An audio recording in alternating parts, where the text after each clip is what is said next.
नमस्कार, मी निकिता पाटील. मार्ग प्रगतीचा या कार्यक्रमामध्ये आपलं स्वागत. आज आपण पितांबरी शॉपी फ्रँचायझी याविषयी जाणून घेणार आहोत आणि त्यासाठी आपल्या सोबत आहेत मंदार फडके सर. सर, कार्यक्रमामध्ये आपलं खूप खूप स्वागत. नमस्कार. तर सुरुवातीला आपण सरांची ओळख करून घेऊयात. मंदार फडके सर हे पितांबरी प्रोडक्ट्स प्रायव्हेट लिमिटेड मध्ये चीफ सेल्स ऑफिसर म्हणून गेली 4 वर्षांपासून ते कार्यरत आहेत.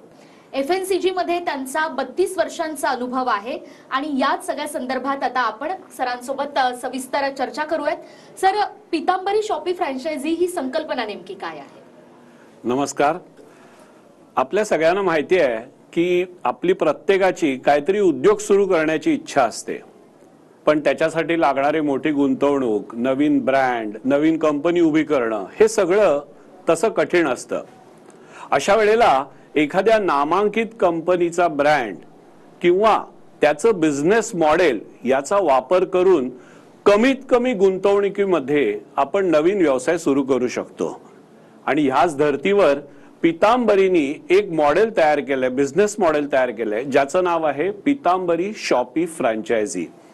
म्हणजे नवीन जे उद्योजक आहेत किंवा सध्या काही जे उद्योग चालू आहे अशा लोकांना सुद्धा त्यांचा उद्योग वाढवण्यासाठी कमीत कमी गुंतवणुकीमध्ये ते ह्या प्रकारच्या प्रोजेक्टमध्ये आमच्या बरोबर येऊ शकतात. तुम्हाला माहिती आहे की पितांबरीचा ग्राहक वर्ग हा खूप मोठा आहे.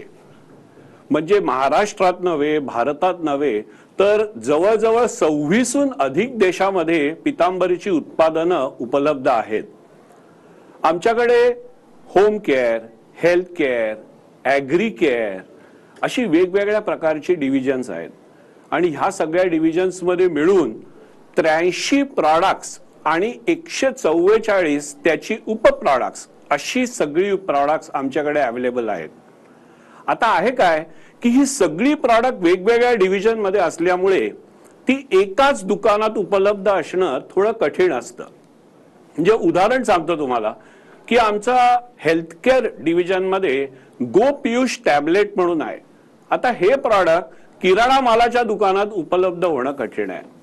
तसंच आमच्या किराणा मालाकडे दुकानामध्ये पितांबरी डिश वॉश बार म्हणून प्रॉडक्ट अवेलेबल असतं. ते मेडिकलच्या शॉपमध्ये अवेलेबल होणं कठीण आहे. आणि म्हणूनच आमची ही जी पितांबरीची प्रॉडक्ट रेंज आहे ती अंडर वन रूफ आणण्याची संकल्पना आमच्या ग्राहकांनीच आमच्याकडे मांडली. आणि म्हणून आमच्या कंपनीचे व्यवस्थापकीय संचालक श्री रवींद्र प्रभुदेसाई आणि आमचे व्हाईस चेअरमन श्री परीक्षित प्रभुदेसाई यांनी ही संकल्पना पूर्णत्वास नेली. साधारण 2019 मध्ये सुरू झालेला हा प्रोजेक्ट आज आम्हाला सांगायला अभिमान वाटतो की आज आमची भारतात जवळजवळ 75हून अधिक फ्रँचायझी सुरू आहेत आणि ते यशस्वीपणे उद्योग करतायत. म्हणजे रिटेलर्स किंवा नवीन उद्योग आणि वेगवेगळे शॉपकीपर ह्या सगळ्यांनी आमच्या या प्रोजेक्टमध्ये सहभागी होऊन चांगला रिस्पॉन्स दिलाय. अगदी जसं सर आपण म्हणालात की पितांबरी हे नाव खूप मोठं आहे निश्चितच, पण जितकं मोठं आहे तितकं जुनं सुद्धा आहे. आणि केवळ महाराष्ट्रातच नाही, देशातच नाही, तर जगामध्ये 7 समुद्रापार पितांबरीचा एक विश्वासार्ह असा ब्रँड तयार झालेला आहे. तर एखाद्या ग्राहकाला आता पितांबरी फ्रँचायझी घ्यायची असेल तर त्यासाठीच्या पात्रता आणि अटी नेमक्या काय असणार आहेत? बरोबर आहे. पात्रता आणि अटी, सगळ्यात मोठ्या पात्रता आणि अटी म्हणजे त्यांची या बिझनेससाठी असणारी तळमळ किंवा मनापासूनची इच्छा. जिथपर्यंत ही इच्छा त्यांच्याकडे नाहीये तिथपर्यंत हा बिझनेस यशस्वी होऊ शकत नाही. दुसरी गोष्ट म्हणजे जेव्हा आम्ही हे पितांबरी फ्रँचायझी हे मॉडेल तयार केलं तेव्हा आम्ही दुकानदारांच्या अपेक्षांचा पूर्ण अभ्यास केला. पितांबरी फ्रँचायझी सुरू करायची म्हणजे पितांबरीची एक्सक्लुझिव्ह प्रॉडक्ट विकायची असं आम्ही मुळीच म्हणत नाही. तुमच्याकडे एखादं दुकान असेल, तुमच्याकडे एखादी कन्सल्टिंग चालू असेल, म्हणजे फिनान्स कन्सल्टन्सी असेल किंवा तुमच्याकडे लीगल कन्सल्टन्सी असेल, तुमच्याकडे एखादा दुसरा काही उद्योग चालू असेल आणि तुमच्याकडे 500 स्क्वेअर फीटची जागा आहे आणि त्यातली काही जागा मोकळी आहे, तर तुम्ही त्या मोकळ्या जागेमध्ये हा उद्योग सुरू करू शकता. अगदी खरं सांगायचं तर पितांबरी फ्रँचायझी सुरू करण्यासाठी फक्त 100 स्क्वेअर फीटची जागा हवी आहे. आणि सगळ्यात महत्वाचं म्हणजे ही फ्रँचायझी सुरू करण्यासाठी तुम्हाला कुठलाही नवीन गाळा घ्यायचा नाही, तुम्हाला कुठलंही नवीन इंटिरियर बनवायचं नाही, कुठलंही एक्सटिरियर बनवायचं नाहीये. तुम्हाला फक्त पितांबरी बरोबर फ्रँचायझी अग्रीमेंट करायचंय. म्हणजे कंपनी तुम्हाला 3 ब्रँडेड रॅक्स देते, त्याच्यामध्ये पितांबरीची सगळी प्रॉडक्ट उपलब्ध करून देते आणि ही ब्रँडेड प्रॉडक्ट सगळी पितांबरीच्या रॅक्स मध्ये असणं हेच आमच्या पितांबरीच्या मार्केटिंगची एक पद्धत आहे असं मी सगळ्यांना सांगेन. अगदीच. आणि म्हणूनच एखादे नवीन ग्राहक जर पितांबरी शॉपी फ्रँचायझी घेऊ शकत असतील किंवा ते इच्छुक असतील तर त्यांच्यासाठी अतिशय बारकाव्यांचा असा अभ्यास करण्यात आलेला आहे कंपनीकडून. तर ज्या काही भौतिक बाबी आहेत त्यांचा सगळ्यांचा आपण विचार केला आणि त्या संदर्भात आपण मार्गदर्शन केलं. पण व्यक्तिशः ही फ्रँचायझी कुणाला घेता येईल? ही फ्रँचायझी जे सध्या दुकान चालवत आहेत, रिटेल शॉप चालवत आहेत किंवा काही नवीन उद्योजकही आहेत, अशातल्या कुणालाही ही फ्रँचायझी सुरू करता येऊ शकते. आणि जसं मी मगाशी म्हटलं तसं तुमचं एखादं शॉप आहे किंवा तुमच्याकडे एखादी कन्सल्टन्सी आहे, म्हणजे उद्या तुमचं एखादं रिअल इस्टेटचं दुकान आहे आणि तुमच्याकडे स्पेअर जागा आहे, तर तुम्ही ही फ्रँचायझी सुरू करू शकता. आता आम्हाला सगळ्या भारतातून असंख्य फोन येतात की आमच्याकडे गाळा आहे पण आमच्याकडे बिझनेस नाही आणि आम्हाला तो गाळा भाड्याने द्यायचा नाही. अशा वेळेला अशा लोकांसाठी ही एक अगदी उपयुक्त अशी कल्पना आहे जिथे त्या गाळ्यामध्ये कमीत कमी गुंतवणुकीमध्ये ते लोक आमची फ्रँचायझी घेऊन बिझनेस सुरू करू शकतात. महत्वाचा मुद्दा तोच आला सर आता की जागा. तर एखादा ग्राहक वर्ग कशा पद्धतीने उपलब्ध आहे किंवा तो राहता वर्ग आहे किंवा रेसिडेन्शियल आहे, कमर्शियल आहे, या सगळ्या गोष्टींचा विचार करून एखादा व्यवसाय सुरू करताना महत्वाची बाब असते ती म्हणजे लोकेशन. तर आपण ज्यावेळी पितांबरी शॉपी फ्रँचायझी सुरू करतो तर त्यासाठीची जागा नेमकी कशी असली पाहिजे? बरोबर. मगाशी मी एक सांगितलंय की आपल्याला फक्त 100 स्क्वेअर फुटापर्यंत जागा हव्या. लोकेशन म्हणजे एक महत्वाची बाब की तिथे फ्लोटिंग क्राऊड पाहिजे. जसं महत्वाची गोष्ट ही आहे की जो दिखताय वो बिकताय. त्याच्यामुळे पितांबरीचा बोर्ड, पितांबरीचे प्रॉडक्ट, पितांबरीचे रॅक्स हे बघून तुमच्या दुकानामध्ये फ्लोटिंग क्राऊड आकर्षित होईल असं रस्त्यालगत दुकान असेल तर सगळ्यात चांगलं. ह्याच्या व्यतिरिक्त रेसिडेन्शियल कॉम्प्लेक्स आता हल्ली मुंबई, दिल्ली, बँगलोर किंवा सगळ्या महत्वाच्या शहरांमध्ये मोठमोठे रेसिडेन्शियल कॉम्प्लेक्स उभे राहत आहेत आणि ह्या कॉम्प्लेक्समध्ये काही गाळे असतात, खूप कमी गाळे असतात, पण हे गाळे आपल्या धंद्यासाठी अतिशय उपयुक्त आहेत. कारण आपली प्रॉडक्ट ही सगळी हाऊसहोल्ड प्रॉडक्ट आहेत, घराघरात लागणारी रोज प्रॉडक्ट लागणारी आहेत. त्याच्यामुळे उद्या एक उदाहरण तर एखादा 1000 फ्लॅटचा कॉम्प्लेक्स असेल तर तुम्ही त्या गाळ्यातून 300-400 फॅमिलीजना जर रेग्युलर सप्लाय चालू केला तरी सुद्धा तुम्ही ही फ्रँचायझी यशस्वी करू शकता. त्यामुळे 2-3 गोष्टी आहेत. एक तर तुमचं दुकान मेन मार्केटमध्ये असावं किंवा एखाद्या शॉपिंग सेंटरमध्ये असावं किंवा रेसिडेन्शियल कॉम्प्लेक्समध्ये गाळा असावा. फार चांगलं होईल जर तिथे फ्लोटिंग क्राऊड खूप अवेलेबल असेल तर. आता जी पूर्वतयारी असते एखाद्या व्यवसायासाठीची त्या संदर्भात अनेक बाबी आपण जाणून घेतल्या, पण सगळ्यात महत्वाचा मुद्दा येतो तो म्हणजे एखादा बिझनेस सुरू करताना गुंतवणूक नेमकी किती करायची, कशी करायची आणि भांडवल नेमकं काय असलं पाहिजे, किती असलं पाहिजे, याविषयी काय सांगा? अगदी महत्वाचा मुद्दा विचारलात तुम्ही. सगळ्यांना आपल्याला माहिती आहे की पितांबरी हा एक वेल एस्टॅब्लिश ब्रँड आहे आणि well tested, tried and tested brand. म्हणजे काय, पितांबरीने गेली 34 वर्षात त्याची क्वालिटी कधीही हलून दिलेली नाही आणि तेच पितांबरीच्या यशाचं गमक आहे. तुम्ही बघताच की पितांबरीच्या जाहिराती या सगळ्या नामांकित चॅनलवर सुरू असतात. आमच्या न्यूजपेपर्समध्येही खूप ऍड्स येत असतात. आम्ही सोशल मीडियावरही खूप प्रकारे काम करत असतो आणि या सगळ्या माध्यमातून पितांबरीने आपलं एक ब्रँड तयार केलंय. गेले 1.5-2 वर्षापासून पितांबरीने एक नवीन संकल्पना सुरू केली आहे, ती म्हणजे आम्ही सॅम्पल ऍडव्हर्टिजमेंट करतो. ह्याचा अर्थ काय की आम्ही क्वार्टर पेज ऍड घेऊन त्याच्यामध्ये प्रॉडक्टचं सॅम्पल घरोघरी पोचवतो. उदाहरण म्हणून आम्ही हे 2 प्रॉडक्टसाठी फार महत्त्वाने केलंय. गेल्या 1.5-2 वर्षापूर्वी आम्ही जॅगरी पावडर, गुळाची पावडर आम्ही लॉन्च केली. त्याची छोटी छोटी सॅम्पल करून आम्ही नामांकित वर्तमानपत्रातून सबंध महाराष्ट्र, त्याच्या व्यतिरिक्त गुजरात, त्याच्या व्यतिरिक्त कर्नाटक अशा ठिकाणी आम्ही सॅम्पलिंग केलं. आणि तुम्हाला आकडा ऐकून कदाचित आश्चर्य वाटेल, पण आम्ही जवळजवळ 50 लाखाहून अधिक सॅम्पल गेल्या 1-1.5 वर्षात घरोघरी पाठवले. ह्याच्या व्यतिरिक्त आमचं जे मेन फ्लॅगशिप प्रॉडक्ट आहे शायनिंग पावडर, ते सुद्धा आम्ही पूर्ण भारतभर सॅम्पलिंग केलेलं आहे.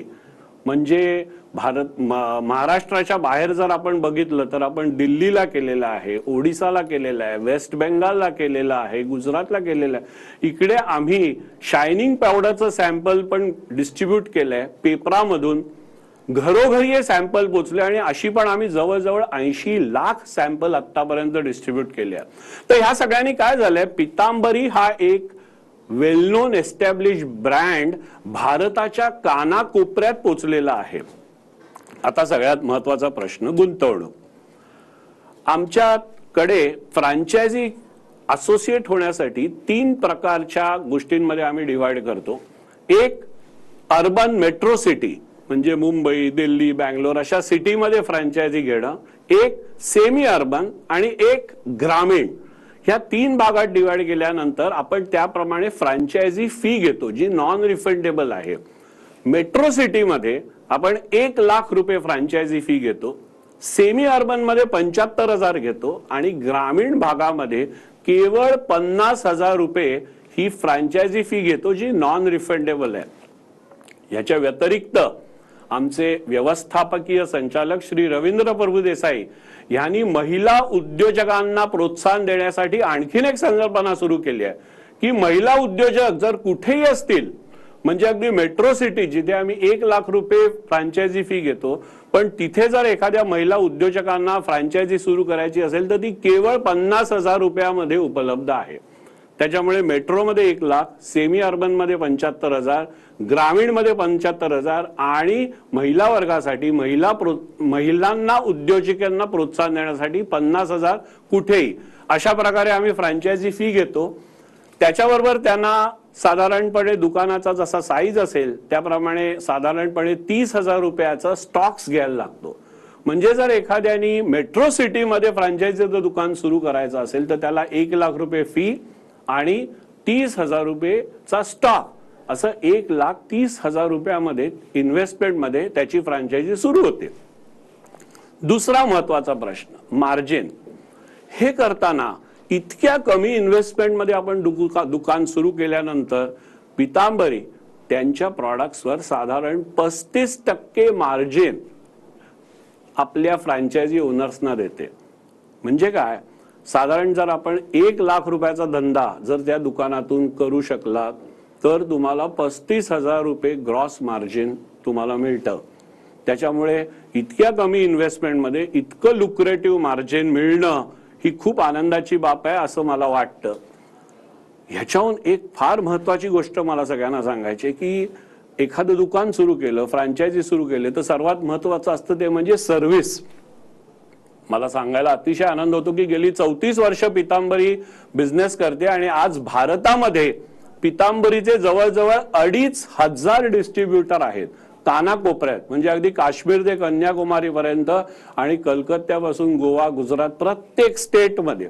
त्याच्यामुळे आमचा रीच प्रत्येक ठिकाणी असल्यामुळे कुठेही भारतात फ्रँचायझी उघडली तरी पितांबरी अतिशय चांगल्या पद्धतीने सर्व्हिस देऊ शकते, याचं मी आश्वासन आज सगळ्यांना तुम्हाला देऊ शकतो. अगदी. तर सर, आपण आतापर्यंत जाणून घेतलं की गुंतवणूक किती करावी लागणार आहे, जागा कुठे असली पाहिजे, कशी असली पाहिजे आणि इतरही आमच्या प्रेक्षकांना ज्या संकल्पना जाणून घ्यायच्या होत्या त्यावर आपण सविस्तर मार्गदर्शन केलं. आपलं दुकान सुरू झालंय, पण दुकान सुरू झाल्यानंतर नेमकं काय याविषयी सुद्धा अनेक प्रश्न आपल्या मनात असतील. एक छोटीशी विश्रांती आपण या ठिकाणी घेतोय, पुन्हा एकदा भेटतोय.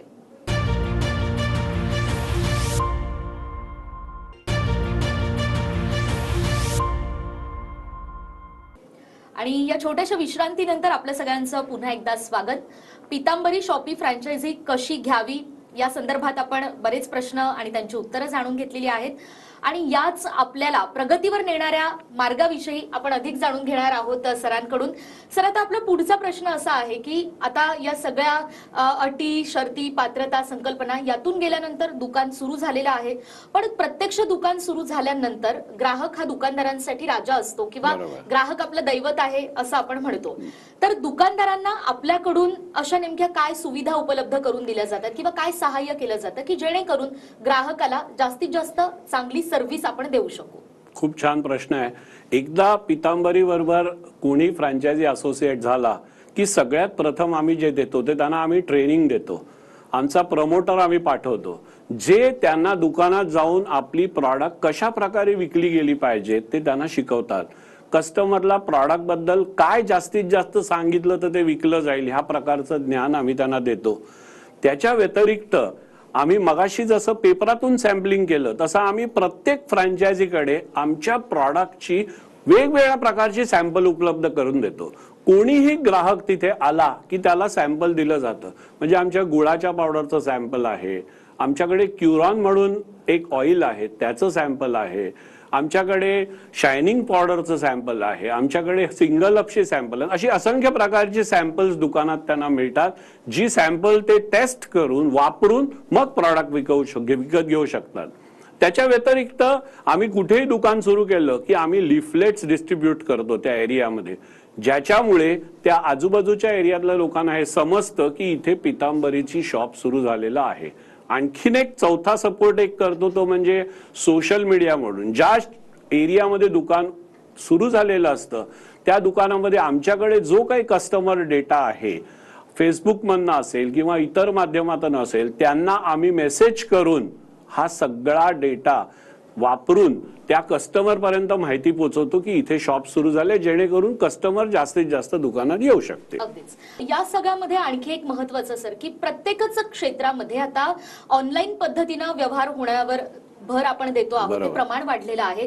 आणि त्यासोबतच आणखी एक महत्त्वाचं म्हणजे ई कॉमर्सला सध्याची पिढी ही जास्तीत जास्त प्राधान्य देताना दिसून येते. तर आम्ही ज्यावेळी या सगळ्याची माहिती घेतली तेव्हा आपण आपल्या दुकानदारांना एक शॉप इझी सॉफ्टवेअर उपलब्ध करून दिलं, त्याबद्दल नेमकं काय? येस, हे खूप महत्वाचं आहे कारण शॉप इझी हे जे सॉफ्टवेअर आहे त्याच्यावरनं दुकान चालवणं हे अतिशय इझिली होऊन जातं. म्हणजे काय, ह्या सॉफ्टवेअरमुळे एक तर आज आपल्याकडे 80हून जास्त प्रॉडक्ट आहेत, तर ती प्रॉडक्ट कुठली आता दुकानात अवेलेबल आहेत, त्यांची मॅन्युफॅक्चरिंग डेट काय आहे, तुमच्या कस्टमरचा डेटा काय आहे, त्या कस्टमरचा डेटा करतात कारण आपण त्याच्यातून बिलिंग करतो. त्याच्यानंतर बिलिंग केल्यामुळे तुम्हाला किती जीएसटी भरायचा आहे, बरं तुमच्याकडे काही स्कीम असतील तर त्या कस्टमर पर्यंत पोहोचवायला कस्टमरचा डाटा उपयोगी पडतो. समजा कधी असं झालं की तुमच्याकडे जी प्रॉडक्ट्स आहेत, आज 80हून जास्त प्रॉडक्ट आहेत, तर ह्या प्रॉडक्टमध्ये एखादं प्रॉडक्ट चालत नाहीये किंवा स्लो मुव्हिंग आहे असं आपण म्हणू शकतो, तर त्या सॉफ्टवेअर मधनं तुम्हाला समजतं की आता जवळजवळ 2 महिने झाले पण हे प्रॉडक्ट विक्री होत नाहीये, तर आपल्याला काहीतरी मार्ग काढून हे प्रॉडक्ट लवकर संपवलं पाहिजे. म्हणजे अशा प्रकारच्या सपोर्टमुळे त्यांना त्यांच्या दुकानामध्ये कुठच्याही प्रकारचं नुकसान तर होत नाहीच, परंतु कस्टमर डेटा मिळाल्यामुळे तुम्ही कस्टमरशी जास्त चांगले कनेक्ट होता, ज्याने बिझनेस वाढू शकतो. अगदीच. दुकानदारांसाठी ही अतिशय महत्त्वाची आणि तितकीच फायदेशीर बाब आहे, पण याचा ग्राहकांना नेमका कसा फायदा होतो? ग्राहक तेच देव आहेत आपले. ग्राहकांना फायदा होण्यासाठीच सगळं सुरू झालंय. मी सुरुवातीलाच सांगितलं की आम्हाला ग्राहकांच्या विनंतीवरच कंपनीने हा प्रोजेक्ट सुरू केला. त्याच्यामुळे सगळ्यात पहिली गोष्ट म्हणजे कन्व्हिनियन्स. त्यांना दुकान उघडलं की त्यांना पितांबरीची सगळी प्रॉडक्ट जवळच्या जवळ मिळणं हा कन्व्हिनियन्स ग्राहकांना येतो. दुसरं म्हणजे ह्याची जी मेन संकल्पना अंडर वन रूफ, जसं आज आमच्याकडे गोमय म्हणून ॲग्रीकेअरचं प्रॉडक्ट आहे, मगाशी सांगितलं तसं आमच्याकडे आयुर्वेदिक सिंगल अप्स प्रॉडक्ट आहेत, आमच्याकडे शायनिंग पावडर सारखं होम केअरचं प्रॉडक्ट आहे, गुळ पावडर सारखं फूड केअरचं प्रॉडक्ट, ही सगळी प्रॉडक्ट एकाच दुकानात मिळणं. तिसरा महत्वाचा फायदा म्हणजे आज आम्ही फ्रँचायझीमध्ये कन्व्हिनियन्सच देत नाही, उपलब्धता पण देत नाही, पण जे कस्टमर येतात त्यांना आम्ही 10% सूटही देतो MRPवर, जेणेकरून ग्राहकांना तिथे येण्याचाही फायदा होईल. आणि काही फ्रँचायझी आमचे असेही आहेत जे रेसिडेन्शियल एरियात असल्यामुळे ते फ्री होम डिलिव्हरी देतात, त्यामुळे तोही फायदा ग्राहकांना होतो. अगदीच. आणि आपल्या या सगळ्या स्ट्रॅटेजीमुळेच आणि आपल्या या सगळ्या प्रयत्नांमुळेच आज पितांबरी हे नाव मला वाटतं आज जगाच्या कानाकोपऱ्यामध्ये पोहोचलेलं आहे. एक विश्वासार्हता निर्माण केलेली आहे पितांबरी या ब्रँडनी. पण आता आपलं पुढचं लक्ष आणि पुढचं ध्येय असणार आहे की जगाच्या कानाकोपऱ्यामध्ये फ्रँचायझीच्या माध्यमातून मराठी पावलांचा ठसा उमटला पाहिजे. तर या सगळ्यांसाठी आमच्या प्रेक्षकांसाठी आपण काय नेमकं आवाहन करा? मी या माध्यमातून आपल्या सर्व प्रेक्षकांना एक आवाहन करतो की जसं सांगितलं की पितांबरी हा एक मराठी ब्रँड ज्यांनी आज जवळजवळ 75हून अधिक फ्रँचायझी भारतात सुरू केल्या आहेत आणि आमचं लक्ष आहे की लवकरात लवकर 100हून अधिक फ्रँचायझी सुरू करायच्या. मराठी माणसाच्या मागे उभं राहायचं आणि जी पितांबरीच्या ब्रँडची विश्वासघाता आहे ती टिकवून ठेवायची आणि कमीत कमी गुंतवणुकीत जास्तीत जास्त फायदा मराठी माणसाला देऊन जास्तीत जास्त मराठी उद्योजक तयार करायचे. त्याच्यासाठी मी सगळ्यांना आवाहन करतो की आम्हाला तुम्ही कॉन्टॅक्ट करा, संपर्क करा आणि जास्तीत जास्त लोकांनी फ्रँचायझी घ्या. निश्चितच. अगदी म्हणजे सविस्तर पद्धतीनं या सगळ्या बाबींमध्ये अगदी लोकेशन पासून ते डिजिटल मार्केटिंग पर्यंत प्रत्येकच बाबींचा विचार यामध्ये करण्यात आलेला आहे. आणि त्यामुळे निश्चितच आम्ही सुद्धा प्रेक्षकांना सांगू इच्छितो की पितांबरी, शॉपी, फ्रँचायझी या सगळ्या संकल्पना आपण जाणून घेतल्या आणि त्यामुळे हा प्रगतीचा मार्ग एक दिवस आपल्याला प्रगतीच्या शिखरावर नक्की घेऊन जाऊ शकतो. सर, आपण आलात आमच्या कार्यक्रमामध्ये आणि खूप छान असं मार्गदर्शन केलं आमच्या सगळ्या प्रेक्षकांना. त्यासाठी आपले खूप खूप धन्यवाद. खूप खूप धन्यवाद. धन्यवाद. आणि यासह वेळ झालेली आहे मार्ग प्रगतीचा मध्ये इथेच थांबण्याची. बघत रहा TV9 मराठी.